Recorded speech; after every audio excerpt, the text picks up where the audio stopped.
throughout the country, there were lots of examples of separate and unequal treatment in schools.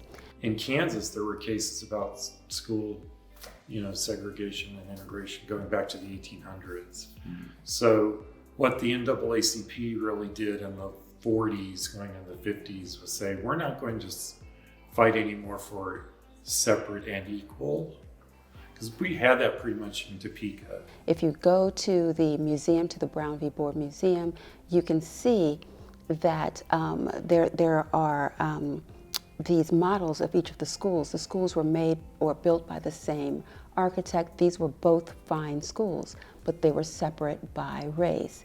And so the NAACP thought that the best course of action was to bring the case in a place where the facilities were comparable, but where they could still challenge the idea of separate schooling.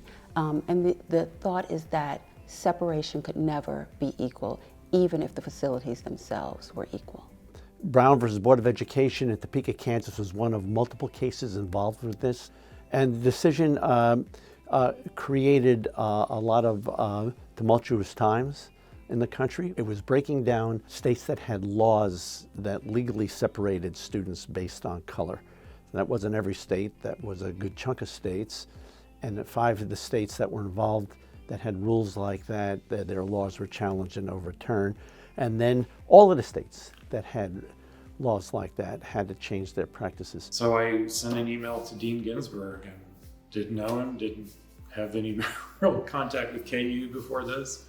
And I just said, hey, would you be interested in working with us on a conference? And to their credit, he and everybody at KU ran with it. I think that this is going to be an exciting and dynamic conference. We have so many wonderful scholars coming to talk to us about the history of Brown v. Board, about the current legal impacts, about the impacts in their lives, about their thoughts for the future, where we need to fix the system, what our options are, and of course in this current climate where we're having such pushback on racial progress, I think that this will be an important and impactful conversation.